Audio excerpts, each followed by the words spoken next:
des habitations. Depuis des années, elle empoisonne l'air, contamine les eaux et s'effondre parfois sur les vivants. Mais ce jeudi, les regards changent. Accompagné de plusieurs cadres, Amadou Ouriba écoute, observe et s'imprègne.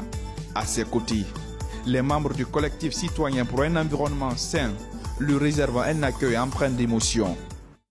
Le principal message passé au Premier ministre aujourd'hui, c'est la question urgente, n'est-ce pas, de la délocalisation de la décharge de Dar es Salaam. Aujourd'hui, il n'y a plus de preuves à démontrer que cette décharge constitue un danger, n'est-ce pas, non seulement sanitaire, mais aussi écologique et même qui impacte la Guinée sur le plan du tourisme. On ne peut pas encourager le tourisme dans une capitale ou quand même, on ne peut pas encourager le tourisme dans un pays où quand même la capitale abrite le plus grand dépotoir d'ordures. Et je pense que depuis notre sitting du 15 juin dernier, le Premier ministre a mis les bouchées doubles. C'est la raison pour laquelle aujourd'hui nous avons vraiment un sentiment de satisfaction par rapport à la promptitude de sa réaction vis-à-vis, n'est-ce pas, de notre préoccupation. Il nous a démontré que notre message est tombé dans de bonnes oreilles et surtout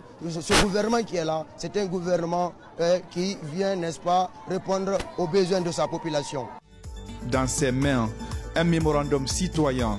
Ce document, fruit de mois de mobilisation, détaille les souffrances vécues, les maladies respiratoires, les traumatismes. Mais il propose aussi des pistes concrètes, une délocalisation concertée, un site moderne et surtout de la justice environnementale. Face à cette réalité, le Premier ministre se veut clair. Aujourd'hui, il est indispensable que les instructions du président pour la fermeture de la décharge, que ces instructions soient appliquées le plus rapidement possible. Mais comme vous le savez, cela nécessite une méthode et une planification.